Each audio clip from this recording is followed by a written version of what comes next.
Air kita tuang langsung seperti ini kawan-kawan. Nah. Pemberian pupuk pada tanaman cabai kalau dengan cara sistem granul seperti ini, kita taruh di pangkal batang seperti ini, ataupun kita akan membuat lubang pupuk di pupuk susulan di sini. Kalau tanahnya kering itu tidak efektif kawan-kawan. Makanya pupuk yang kita berikan ini harus melakukan sistem fermentasi dan sistem kocor, itu akan lebih efektif dan diserap oleh akar tanaman itu. Kalau seperti ini akan panas, apalagi di saat kemarau seperti ini bisa mengakibatkan tanaman ini.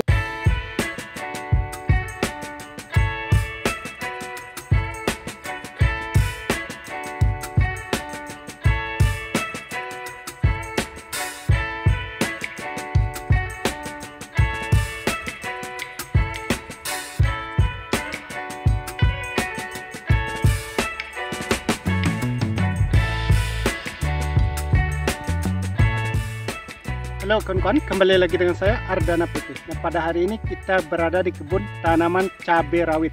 Nah, cabai rawit yang kita tanam sebagaimana kawan-kawan bisa lihat di samping saya ini. Jadi pertumbuhannya sangat subur luar biasa. Nah, teknik yang kita lakukan khususnya dalam perawatan tanaman cabai pada waktu pemberian nutrisi atau pemberian pupuk selalu kita menggunakan dengan cara sistem pengocoran kawan-kawan. Nah, dengan sistem pengocoran ini khususnya di lahan kering itu lebih efektif dibandingkan pemberian nutrisi atau pemberian pupuk dengan cara sistem tabur atau pemberian pupuk secara butiran.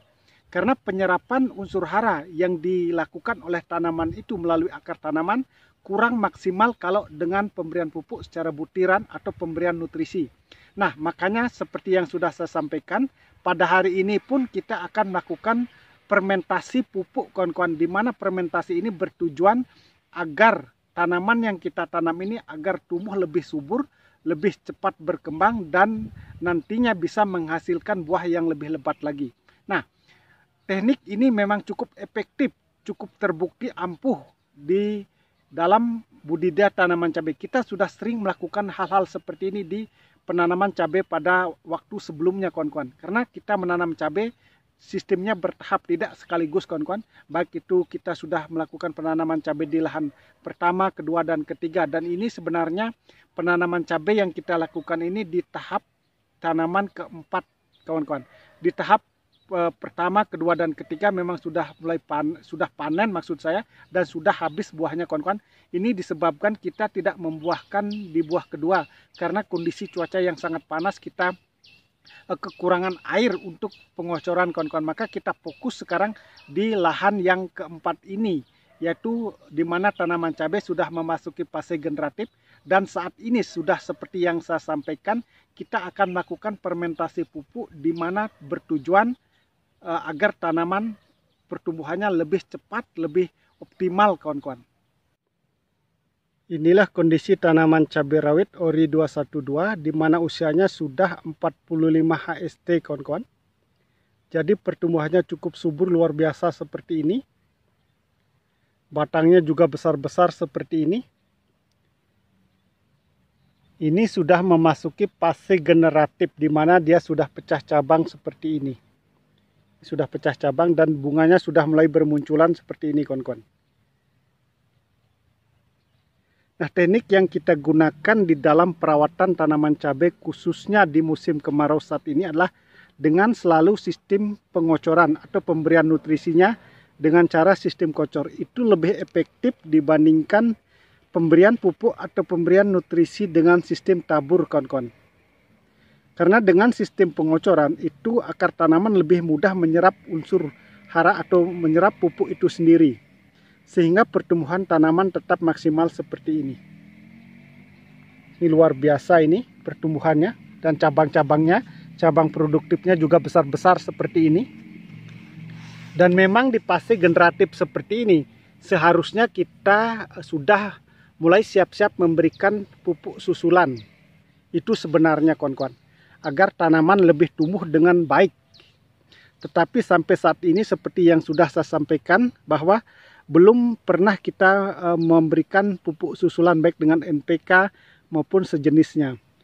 Dan sekarang ini pun kita rencananya akan melakukan fermentasi pupuk terlebih dahulu untuk antisipasi di mana nanti ditakutkan tidak ada hujan. Jadi dengan sistem fermentasi agar kita bisa memberikan pupuk susulan melalui sistem kocor langsung di pangkal batang. Nah, mengapa kita berani memberikan pupuk susulan sistem kocor di pangkal batang, tidak membuat lubang pupuk di sini? Makanya seperti yang sudah saya sampaikan, kita fermentasi terlebih dahulu. Dengan sistem fermentasi, pupuk itu akan menjadi dingin dan tidak berbahaya untuk tanaman atau akar tanaman itu. Tetapi kalau tidak difermentasi itu bisa berbahaya. Nah, seperti ini kondisi tanamannya kawan-kawan, hijau sekali. Pertumbuhannya cukup subur luar biasa. Dan bunganya sudah mulai bermunculan. Ini double-double ini bunganya, bakal bunganya atau bakal buahnya. Ini bahkan sudah ada buah kecil ini kawan-kawan. Ini sedangkan cabang-cabang tunas-tunas yang produktif juga sudah besar seperti ini.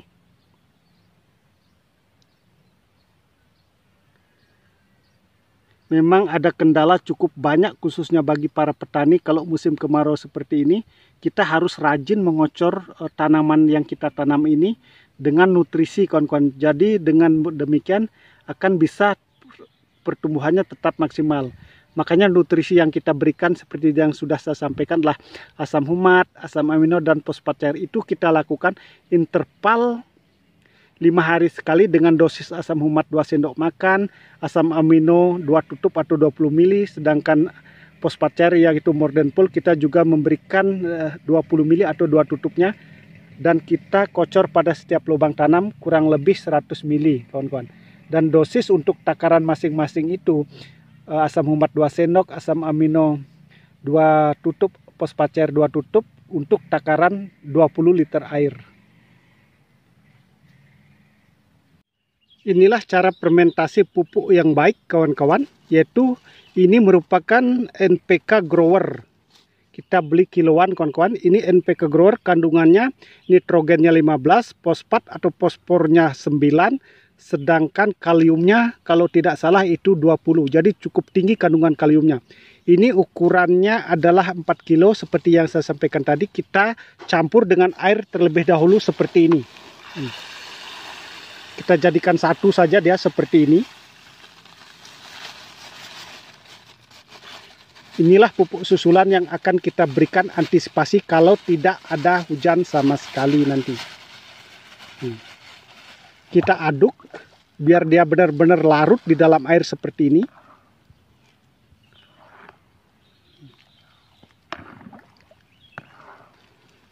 Jika sudah larut seperti ini, baru kita tuangkan ke tempat yang lebih besar lagi kawan-kawan. Nanti tempatnya sudah kita siapkan. Nah, ini tempat airnya atau tempat untuk fermentasi pupuk sudah kita siapkan. Dan ini sudah ada airnya kawan-kawan. Dan sudah kita memberikan yang namanya pupuk kotoran ayam.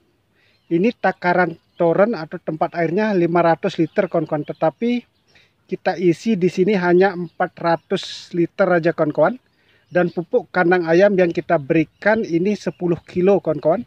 Dan sudah melakukan fermentasi kurang lebih 2 minggu atau 14 hari. Sehingga kondisinya sudah hitam seperti ini. Ini sudah bagus atau cukup aman. Dan sekarang kita lakukan pencampuran pupuk NPK growernya seperti ini. Ini sudah diaduk secara merata dan sudah larut dalam air.